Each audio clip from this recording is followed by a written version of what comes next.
daily dose of Bitachon. So we were discussing the Chavod, what says that the Baal Bitachon has advantages over the alchemist. The alchemist, the one who turns the ordinary metals into precious metals through magic or through chemistry, he lives in fear that his secret will be stolen. That people will find out that he's a faker, that he's a con man, and his life will be in danger. But, or maybe there's going to be another alchemist, and he'll take away his business. But a Baal Bitachon, someone who trusts in Hashem, he's not afraid of the competition. He says, everybody's supposed to get what they're supposed to get. Because Baruch Hu has in store for us from Rosh Hashanah already how much Parnassah we're supposed to make this year. Therefore, the sign that you have real emunah, if you have no fear of competition, and you have actually, if you see competition, you're still calm. It doesn't affect you, you know? That there's plenty of money in the world, Hashem could give to everybody. It's not contradictory, it's not taking away from what's mine. As the person will know that no one could hurt you, no one could touch a hair on your head unless Hashem decrees that it should be so. As the Chazon Ish Alav Hashem used to write, he writes, someone who has bitachon is not afraid of competition, and nabarot, opposite, he will help his competitors. If someone opens across the street from him, he'll help him, he'll give him advice, he'll help him, show him how to succeed. How much holiness there is to such a man who helps his competition. Fortunate is the man, and fortunate is the generation that they have such a Baal Bitachon. So therefore, we have to learn from this that we have to not be afraid of competition, not try to hide from them, or not, they're going to find out my secrets. It's all about zuchut. It's not necessarily about if I'm the only one. You know, if I'm the only guy who's a provider in this community or not, I want to move to this place because I'll be the only store who does it. I have a monopoly. It's not about having monopoly. It's about having zuchut. If a person deserves, he'll get. Even if there's 1,000 other guys on the same block.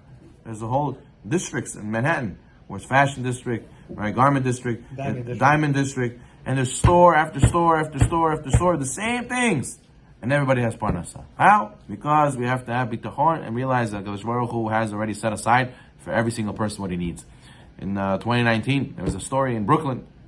There was a big fire in a big building, and there was a person named Yossi Hyman who owned a place called Yossi's Fish. He sold fish, and his store got burnt down. And his competitor, right, Mr. Langzum, he had a fish place called Fish to Dish. He called out Mr. Yossi and he said, "Come, I'll open a booth in my store for you to sell your fish." So it's 2 fish stores in the same store, and he was willing to help him so he shouldn't lose his parnassah. Why? How is he able to do that? That's crazy. Why would you invite your competitor to sell in your own store? Well, because he had bitachon, so he realized that it's no difference. He's there, he's not there. I'm gonna get what I'm supposed to get.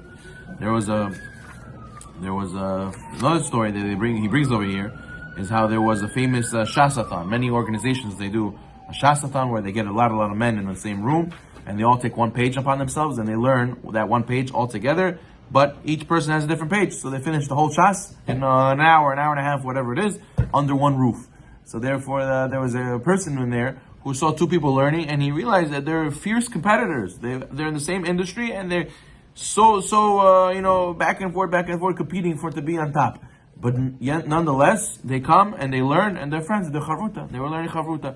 So the Torah is so beautiful, and the bitachon is so beautiful that you can be talking to your competitor. More than that, you could be his friend. You could be his chavruta. You're learning with him. You're growing with him. You talk to him like nothing. Why? Because you don't see each other as enemies. You don't see each other as taking away from each other. And that's how the beauty of Torah is, that the knowledge that the Torah gives us changes our whole reality, changes the whole way we react to things, changes the whole way we live.